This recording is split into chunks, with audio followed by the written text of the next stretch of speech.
प्रतिमा नाटकम। सीता भवा पातु सुमंत्रदुष्टा सुग्रीवरामा सह लक्ष्मणश्च यो रावणार्या प्रतिमश्च देव्या विभीषणात्मा भरतोनुसर्गम।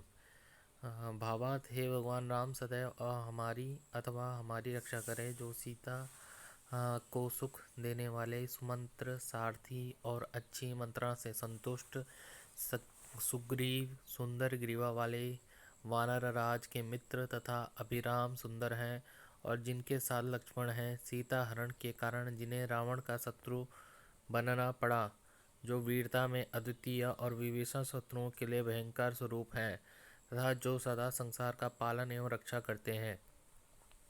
इस मंगलाचरण में भगवान राम विष्णु की स्तुति की गई है। इसमें आशीर्वाद तथा मुद्रालंकार के प्रयोग से कथा वस्तु का भी निर्देश है, अतः पत्रावली नांदी है।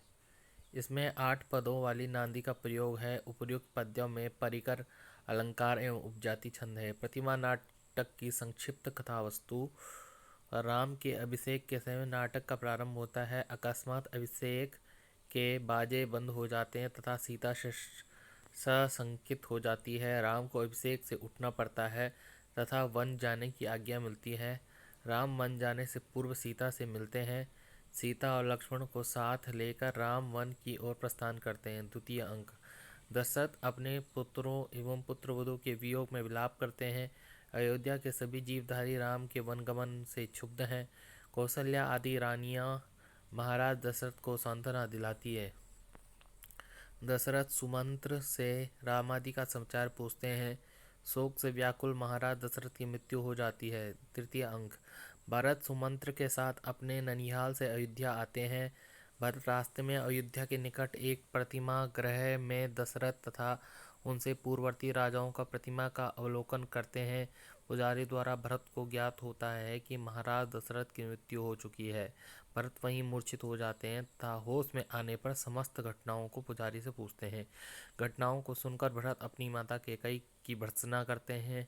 भरत बहुत दुखी होते हैं तथा राम को लौटाने के लिए सारथी सुमंत्र के साथ अयोध्या से दंडकारण्य को प्रस्थान करते हैं। चतुर्थ अंक। भरत राम आदि से मिलते हैं और स्वयं को निर्दोष बताते हैं। भरत राम को लौटाना चाहते हैं, लेकिन राम पिता की आज्ञा बताकर मना कर देते हैं। तत्पश्चात भरत भी वहां से लौटने को तैयार नहीं होते। भरत इस शर्त पर अयोध्या जाने को तैयार हो जाते हैं कि 14 वर्षों के पश्चात राम राज्यभार को स्वीकार कर लेंगे। राम की चरण पादुका लेकर भरत अयोध्या लौट आते हैं। पंचम अंक।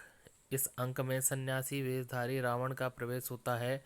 राम रावण को आसन पर बैठाते हैं और उससे अपने पिता दशरथ के श्राद्ध के विषय में बात करते हैं। रावण राम को बताता है कि श्राद्ध कर्म में कांचन पार्श्व नाम के मृग की भी आवश्यकता पड़ती है। राम कांचन पार्श्व मृग को लाने के लिए बाहर निकलते हैं तथा मौलिक रूप से आकर रावण सीता का हरण कर लेता है। सीता का विलाप सुनकर जटायु सीता को बचाने के लिए जाता है। षष्ठ अंक। सीता को छुड़ाने के लिए जटायु रावण से युद्ध करता है और रावण द्वारा मार दिया जाता है। सुमंत्र द्वारा भरत को सूचना मिलती है कि सीता का हरण हो गया। भरत अपनी माता कैकेयी को उलाहना देते हैं तथा कैकेयी अपने दोष का परिहार सुनाती है। श्रवण कुमार के पिता का शाप का वृत्तांत सुमंत्र के मुख से सुनकर भरत अपनी माता से क्षमा मांगते हैं। रावण से युद्ध के लिए भरत और सुमंत्र तैयारी करते हैं। सप्तम अंक। इस अंक में सूचना मिलती है कि राम रावण को मारकर विभीषण को लंकापति बनाकर सीता को साथ लेकर फिर से तपोवन में आ गए हैं। भरत अपनी माताओं के साथ राम से मिलने जाते हैं। सभी भाइयों की उपस्थिति में राम का राज्याभिषेक होता है और सब पुष्पक विमान से वापस अयोध्या लौटते हैं। भरत वाक्य के साथ नाटक समाप्त। प्रतिमा नाटकम का भरत वाक्य। यथा रामश्च जानक्या बन्धुभिश्च समागता तथा लक्ष्म्या समायुक्तो राजा भूमिं प्रशास्तुनः। जिस प्रकार राम का सीता और बंधुओं से सम्मिलन हुआ है, उसी प्रकार राज्य लक्ष्मी से युक्त हुए हमारे महाराज भूमि का पालन करें। प्रस्तुत भरत वाक्य में लोक कल्याणार्थ की कामना की गई है। इसमें अनुष्टुप छंद एवं दृष्टांत अलंकार है। प्रतिमा नाटक के प्रमुख पात्रों का चरित्र चित्रण। राम इस नाटक के नायक हैं। वे धीरोदात्त गुणों से संपन्न हैं। राम अनात्म श्लाघी एवं क्षमाशील हैं। कैकेयी द्वारा उन्हें वनवास मिला है, पर उन्हें उनके प्रति किंचन मात्र भी क्रोध नहीं आता है। राम आज्ञाकारी एवं दृढ़व्रती भी हैं। राम पितृभक्त, मातृभक्त और मातृप्रेमी हैं। सचमुच राम में देवोचित गुण हैं। इन गुण के कारण राम देव बन गए हैं। सीता इस नाटक की नायिका है। वे राम की अनुरूप सहधर्मचारिणी हैं। दोनों में अत्यंत साम्य है, जैसा कि पति पत्नी में होना चाहिए। सीता दंडकारण्य के सभी पशु पक्षियों एवं पेड़ पौधों से प्रेम करती हैं। अतिथि सत्कार में सीता अत्यंत निपुण है। सीता राम की अर्धांगिनी है। सीता के बिना राम अपूर्ण है। लक्ष्मण इस नाटक के प्रमुख पात्र हैं, जो नायक राम के आसपास ही रहते हैं। लक्ष्मण अत्यंत क्रोधी स्वभाव के हैं। जब उन्हें कैकेयी के षड्यंत्र का पता चलता है तो स्त्री जाति के समूल विनाश के लिए उद्यत हो जाते हैं। लक्ष्मण भातृ प्रेम के अवतार हैं और राम के उपासक हैं। भरत भी इस नाटक के उत्कृष्ट पात्रों में है। भरत का चरित्र अत्युज्ज्वल है। वे अन्याय से प्राप्त राज्य को ठुकरा देते हैं और अपनी माता को फटकारते भी हैं। भरत का चरित्र निष्कलंक है। वे राम के चरण पादुका को आसनस्थ करके अयोध्या वासियों की सेवा करते हैं। अतः भरत राम के परम भक्त हैं एवं आदर्शों में राम से उच्च हैं। दशरथ रामादि चारों भाइयों के पिता हैं। पुत्र उनके प्राण हैं। वे अयोध्या के नरेश एवं परम स्नेही पिता भी हैं। पुत्र के वियोग में वे विह्वल होकर प्राण त्याग देते हैं। राम को राजा बनाने की उनकी अभिलाषा पूर्ण रह जाती है। निराशा को हृदयस्थ किए हुए वे संसार से विदा हो जाते हैं। सुमंत्र इक्ष्वाकु कुल के वृद्ध सारथी हैं। वे अत्यंत धीर, गंभीर, बुद्धिमान एवं निष्ठावान हैं। इसलिए नाटक में उनकी महत्ता बढ़ जाती है। इक्ष्वाकु वंश पर एक के बाद एक विपत्ति आने से अपनी लंबी आयु को ही दोषी ठहराते हैं। अन्य पात्रों में कौशल्य, शत्रुघ्न, रावण आदि हैं। प्रतिभा नाटक का परिचय। लेखक महाकवि भास। काव्य विधा नाटक। विभाजन 7 अंकों में। उपजीव्य रामायण। श्लोक संख्या 157। अंक श्लोक प्रथम में 31, द्वितीय में 21, तृतीय में 24, चतुर्थ में 28, पंचम में 22, षष्ठ में 16, सप्तम में 15। नायक राम, नायिका सीता, प्रतिनायक रावण, कंचुकी बालिकी, प्रतिहारी विजया, प्रधान अंगिरस, करुण रस, अन्य रस वीर, सिंगार, अद्भुत आदि। अलंकार, उपमा, स्वभावोक्ति। प्रमुख छंद अनुष्टुप, रीति वैदर्भी। प्रतिमा नाटकम की सूक्तियाँ। सर्वशोभनीयम स्वरूपनामा। प्रथम अंक में अवदातिका नाम की सीता की सखी कहती है कि सुंदर रूप पर सभी चीज़ें अच्छी लगती है। स्वपुत्रा कुरुते पितुर यदि वचा कस्तत्र भो विस्मया। प्रथम अंक में राम कहते हैं कि यदि पुत्र अपने पिता की आज्ञा का पालन करता है तो इसमें आश्चर्य की कौन सी बात है। अल्पम तुल्यशीलानि इंद्राणि सृजन्ते। प्रथम अंग में राम कहते हैं कि विधाता एक जैसे बहुत कम बनाता है। शरीरारि प्रहरति हृदय स्वजनस्तथा। प्रथम अंग में राम कहते हैं कि शत्रु शरीर पर वार करता है, परंतु स्वजन पर, हृदय पर नहीं। अनुचरति शशांकम राहु दोषे पितारा। पतति च वनक वृक्षे याति भूमिम लता च।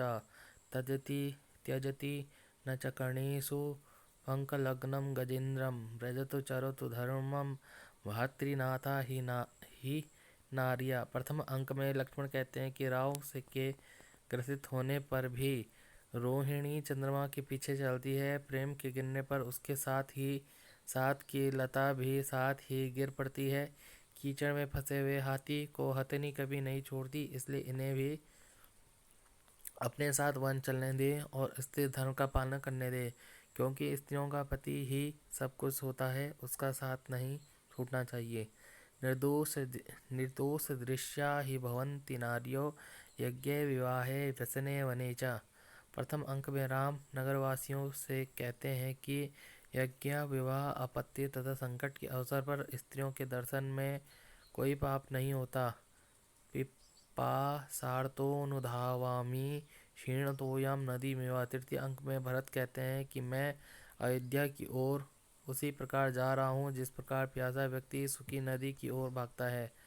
हस्त स्पर्शे हिमात्रीणा जलस्य जलांजलि। तृतीय अंक में पुजारी भरत से कहता है कि पुत्र के लिए माताओं के हाथ का स्पर्श प्यासे के लिए जल के समान है। गंगा यमुनयोर मध्ये कुनदीव प्रवेशिता। तृतीय अंक में भरत अपनी माता कैकेयी से कहते हैं कि मेरी माता कौशल्या और माता सुमित्रा के बीच खड़ी हुई तुम अच्छी नहीं लग रही हो, जैसे गंगा और यमुना के बीच में क्षुद्र नदी। गोपहीना यथा गावो विलियम यान्त्यपालिताः एवं नृपतिहीना ही विलियम यान्ति वै प्रजा। तृतीय अंक में सुमंत भरत से कहते हैं कि जैसे ग्वाल के बिना गाय रक्षा न होने से नष्ट हो जाती है, उसी प्रकार राजा के बिना प्रजा का नाश हो जाता है। किम ब्रह्मागनानामपि परेण निवेदनम क्रियते। चतुर्थ अंक में भरत कहते हैं कि क्या ब्रह्म हत्या करने वालों की भी सूचना दूसरे देते हैं, अर्थात नहीं। अलमिदानीं व्रणे प्रहर्तुम। चतुर्थ अंक में भरत राम से कहते हैं कि घाव पर नमक मत छिड़किए। पुरुषाणाम मातृदोषो न दोषा। भरत कहते हैं कि सुपुरुष माता का अपराध पुत्र पर ना लगना चाहिए। राज्यम नाम मुहूर्तमपि नोपेक्षणीयम। राम भरत से चतुर्थ अंक में कहते हैं कि हे वत्स, राज्य की क्षण भर भी उपेक्षा नहीं करनी चाहिए। छायां परिहृत्य शरीरं न लंघयामि वाचानुवृत्ति खल्वतिथि सत्कारः। पंचम अंक में रावण राम से कहता है कि जब छाया स्त्री को ही मैं छोड़ चुका हूँ, फिर शरीर पुरुष को कैसा सेवा करने दूँ। प्रेम पूर्वक संभाषण ही अतिथि सत्कार है। धिक भोः स्वर्ग भीत देवैर् निविष्टम धन्या भूमिर्वर्तते यत्र सीता। पंचम अंक में हरण करते समय रावण सीता से कहता है कि धिक्कार है, कायर देवों से भरे स्वर्ग को धन्य है या पृथ्वी जिसमें सीता रहती है। न व्याघ्रम मृग शिशवः प्रघर्षयन्ति। रावण पंचम अंक में सीता से कहता है कि राम और लक्ष्मण जैसे कायरों को पुकारने से क्या लाभ, कहीं मृग के बच्चे शेर का भी कुछ बिगाड़ सकते हैं। त्रिग यज्ञो नयोप्युपकृतमवगच्छन्ति। षष्ठ अंक में सुमंत भरत से कहते हैं कि त्रियज्ञ जाति पशु पक्षी भी कृतज्ञ होते हैं।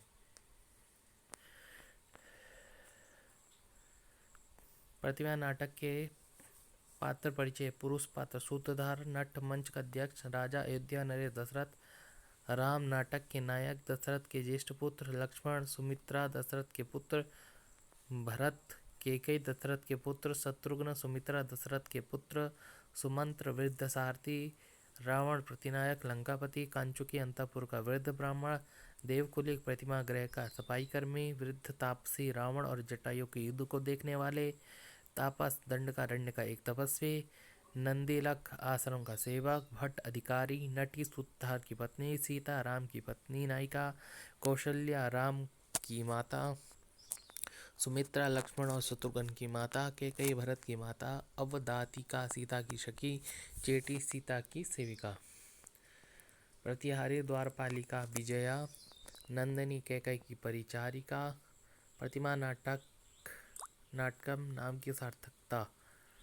नाटक के तृतीय अंक में महाराज दशरथ की मृत्यु के पश्चात ननिहाल से लौटते हुए भरत ने मार्ग में अयोध्या के समीप देवकुल नामक प्रतिमा गृह में अपने दिवंगत पूर्वज के साथ जब महाराज दशरथ की भी प्रतिमा देखी तो उन्हें उनकी मृत्यु का पता चला। इसी तृतीय अंक की घटना के आधार पर ही इस नाटक का नाम प्रतिमा नाटक रखा गया है। महत्वपूर्ण तथ्य। प्रतिमा नाटक में विदूषक का अभाव है। अभिषेक नाटक में पूरी कथा के सन्निवेश न होने से असंतुष्ट होकर भास ने प्रतिमा नाटक की रचना की। भास के 13 रूपों में प्रतिमा नाटक सबसे बड़ा है। प्रतिमा नाटक का हस्तलेख मलयालम लिपि में प्राप्त हुआ है। प्रतिमा नाटक के द्वितीय एवं सप्तम अंक में मिश्र विस्कम्भक का प्रयोग है। तृतीय एवं चतुर्थ अंक में प्रवेशक का प्रयोग है। षष्ठ अंक में शुद्ध विस्कम्भक का प्रयोग है।